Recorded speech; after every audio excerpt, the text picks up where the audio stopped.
Este es el hueso temporal, es un hueso par, es decir, existe temporal izquierdo y temporal derecho. Este hueso tiene una especie, para mí, como si fuera el estado de Texas. Podemos apreciar varias cosas importantes en este hueso. Para ello, vamos a quitar algunos huesos para dejarlo solo. Quitaremos el esfenoidal, el frontal, el parietal y el occipital. Así que ahora tenemos, pues básicamente, el hueso temporal solo.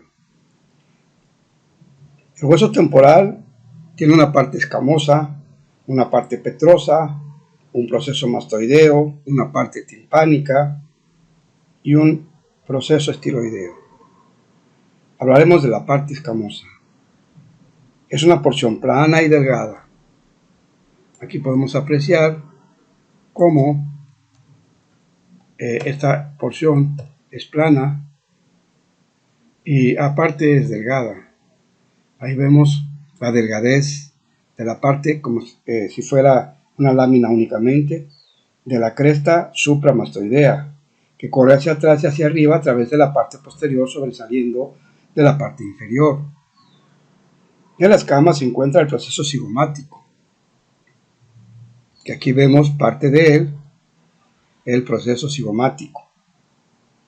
Y la parte petrosa o peñasco sería otra porción importantísima, que sería esta parte pues más ancha.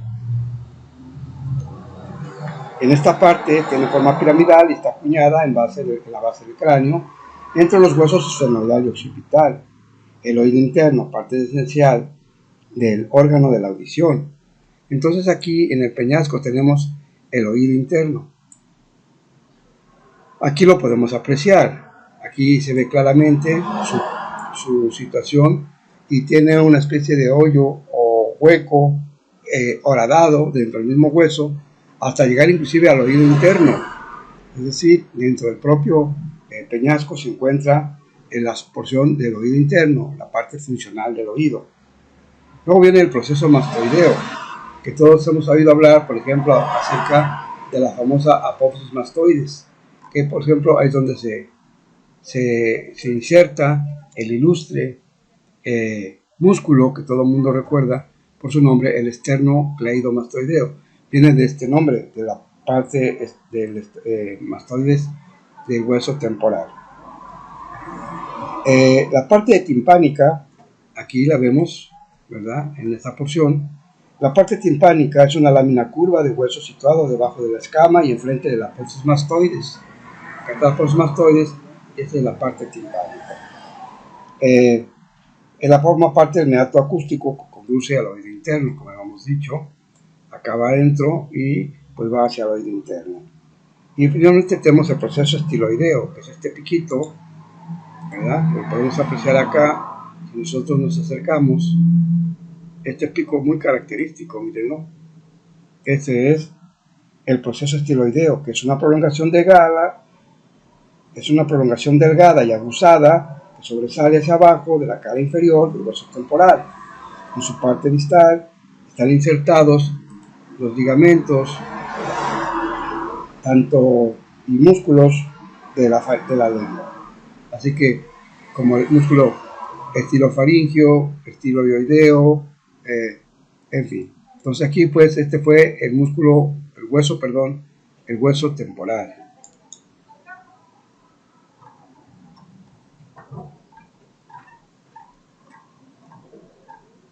Hueso temporal.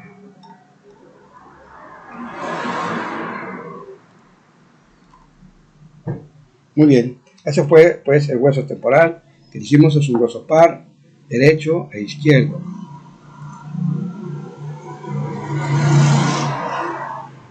Estamos reconstruyendo el cráneo pues para despedirnos.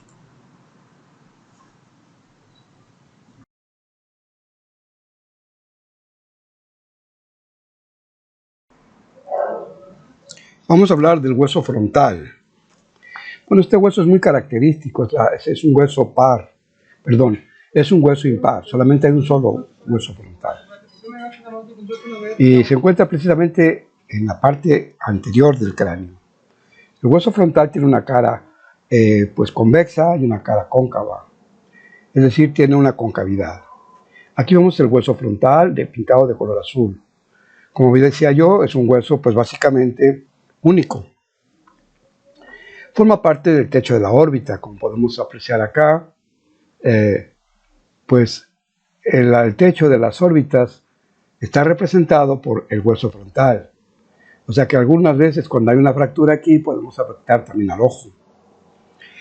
También falta otra cosa importante, es de que el arco formado por una parte del hueso frontal sobre el ojo es agudo y prominente y se llama arco orbitario, que por cierto puede definir la forma del esqueleto masculino y del esqueleto femenino. El esqueleto masculino tiene un borde mucho más agudo y el esqueleto femenino más bien lo tiene de forma menos aguda, más ligera. También está exactamente por arriba de los bordes supraorbitarios se encuentran unos espacios vacíos, que serían los senos frontales. Pero para ello me voy a permitir separar los demás huesos que acá están representados. Quitaremos este hueso malar. Ahora vamos a quitar los nasales y vamos a quitar también el lado opuesto. Y por cierto, aquí vamos a quitar también el hueso parietal. Así que básicamente dejamos al hueso frontal pues vacío, ¿verdad? Y en medio pues estamos viendo al hueso etmoidal, este que está acá en medio. Y esta es la apófisis cristagalli. Y sobre él está como montado el hueso frontal. Voy a quitar este hueso parietal del lado izquierdo. Ya está quitado y ahora podemos apreciar, como vuelvo a repetir, el hueso frontal por su parte posterior. Como les decía yo, es cóncavo y de esa parte es donde está encajada, por decirlo así, el lóbulo frontal del cerebro. Entonces es muy importante esta porción, pues porque nos va a permitir entender que algún golpe en la parte frontal, un hundimiento, pues va a afectar a la masa encefálica. Aquí podemos apreciar pues que el hueso frontal tiene una cavidad que decíamos que es el seno frontal. Es una porción materialmente hueca que inclusive tiene pequeños orificios por donde sale un nervio que es el nervio supraorbitario. Pero esta porción hueca de la porción frontal, de los senos frontales, esa va a salir hacia la nariz. O sea, ahí va a escurrir a esa porción, bueno, pues con moco, cuando en su caso sea. Al nacer el hueso frontal está formado por dos piezas que más tarde se van a unir. Este pues fue el hueso frontal.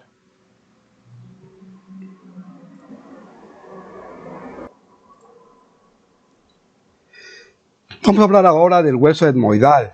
El hueso etmoidal, pues aparentemente está escondido, como podemos ver aquí, es un hueso de la cara que pues no se ve fácilmente.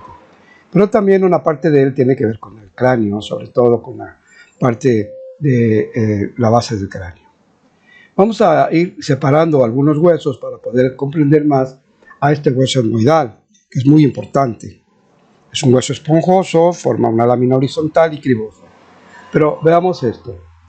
Vamos a quitar el hueso maxilar, el hueso nasal, el maxilar superior. Vamos a quitar también, pues,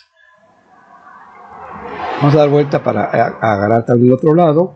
Otra vez aquí vamos a quitar el hueso, de modo que quede cada vez más y más cerca este hueso.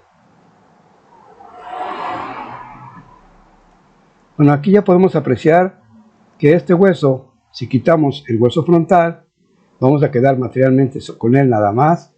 Y pues estos huesos que serían huesos anexos de la nariz, como podemos ver aquí, que son los huesos lacrimales. Vamos a quitar los huesos lacrimales. Muy bien. Entonces, vemos que este hueso etmoidal en color morado. Vamos a quitar este otro hueso lacrimal y finalmente quitamos este otro, que habíamos dicho el hueso nasal, y ahora sí tenemos el hueso etmoidal a nuestra disposición. El hueso etmoidal tiene una forma con una lámina horizontal y una lámina cribosa, que es la lámina vertical, que es la lámina que va a dar hasta la nariz para formar la lámina perpendicular del etmoides, que va a formar parte importante del septum nasal. También vamos a ver que están varios orificios, varios agujeros. Si nos acercamos, esos agujeros vendrían siendo los agujeros que van a dar a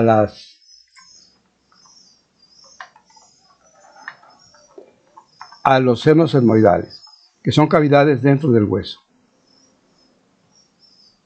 Bien, también podemos apreciar que ahí sobre el hueso etmoidal descansa el nervio olfatorio, y a través de estos orificios pasan sus filetes nerviosos hacia a las porciones sensitivas del olfato. En la parte superior vemos la apófisis cristagalli, aquí, o cresta de gallo, ahí se puede apreciar apófisis cristagalli.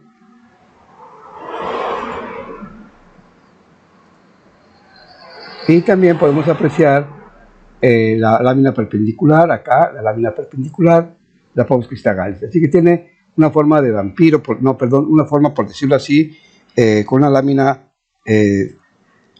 vertical y una lámina horizontal. Descendiendo la lámina horizontal se encuentra la lámina perpendicular, que ya hemos dicho. Las masas laterales tienen un gran número de pequeñas cavidades delgadas, ¿verdad? Que son precisamente los senos etmoidales, que también finalmente se comunican con la cavidad nasal. Así que ya vimos los senos frontales, y estos serían de este hueso el seno etmoidal.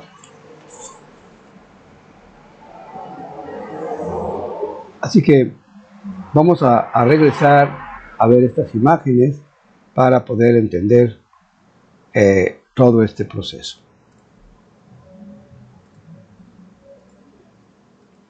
Vamos reconstruyendo para que nos vayamos dando una idea de cómo queda finalmente este famoso hueso etmoidal. Entonces, que quede claro, parte del septum nasal, esto del medio, es precisamente la lámina perpendicular del etmoides. Miren ustedes, aquí se ve perfectamente bien este proceso, esta lámina. Vamos a darle un poquito de lado para que se pueda apreciar, y pertenece al septum nasal. Aquí vemos algunas conchas que vienen siendo los cornetes, cornete medio, que corresponde al hueso maxilar. Entonces aquí pues vemos también que parte de este hueso, el hueso etmoides, también forma parte de la órbita. Entonces acá arriba tenemos el hueso frontal, y vemos que de lado está el hueso etmoidal, y acá pues el hueso ungis, y acá pues atrás sería el hueso esfenoidal, este que está acá atrás.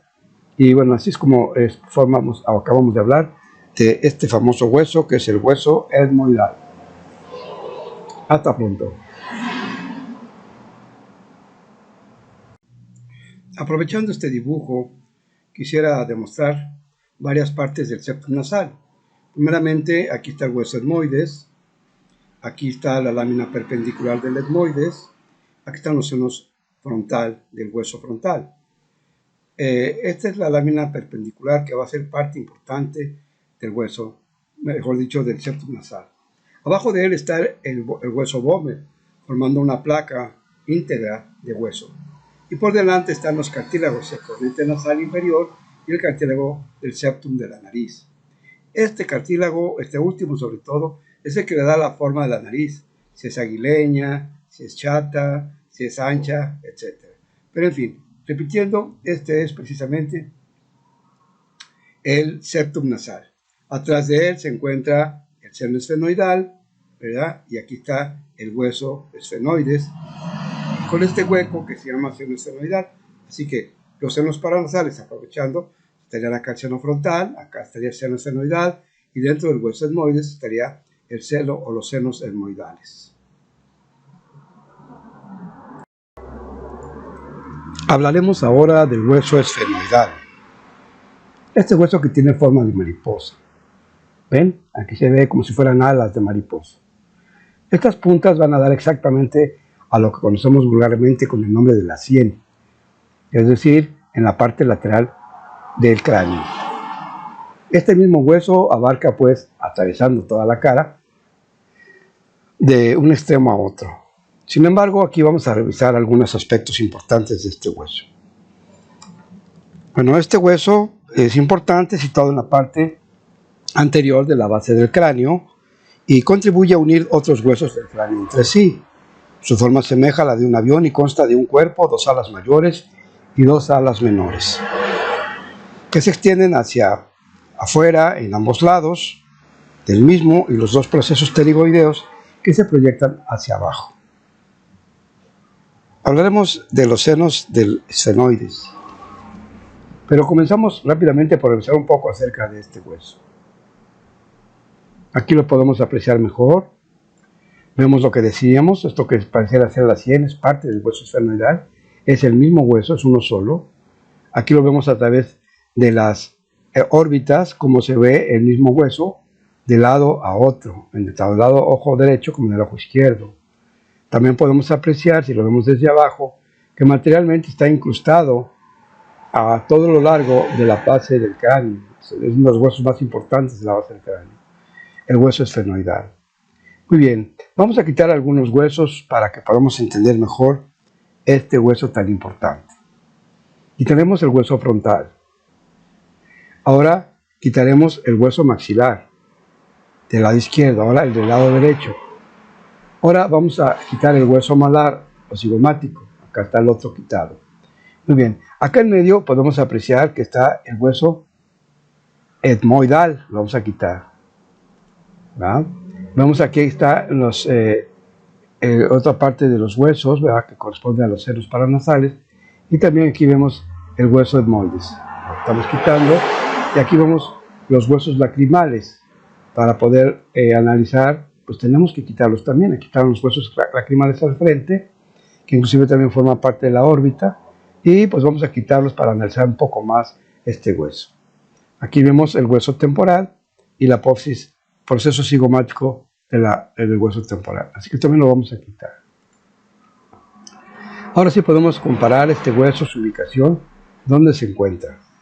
Muy bien, entonces habíamos dicho que tiene alas menores, estas pequeñas que se ven aquí. Estas son las alas menores. Y también tenemos las alas mayores, que son estas, obviamente se pueden apreciar con mucha claridad. También tenemos un gancho, el gancho pterigoideo, acá. Vamos a acercar un poco más la imagen. Este es el ganchito pterigoideo, este que vemos aquí. Y es la lámina medial. Voy a quitar estos huesos de enfrente.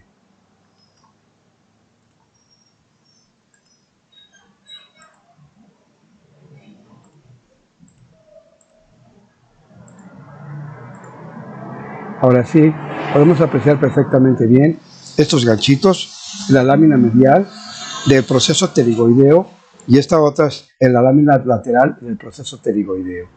Les recuerdo que ahí es donde se insertan los músculos pterigoideos interno y externo que sirven en la masticación. También podemos apreciar que sobre las alas mayores pues se encuentra materialmente a la parte posterior la famosa silla turca. Esta es la silla turca y aquí habitualmente es donde se encuentra la hipófisis, la glándula maestra, que es tan importante en esta porción de la silla turca. Muy bien, acá vemos las apófisis clinoides posterior y anterior. Acá vemos una especie como de rendijas. Estas rendijas van a dar a los ojos, se llaman hendiduras esfenoidales. Muy bien, pues esto fue el hueso esfenoidal. Así que hasta ahí le vamos a parar por ahorita.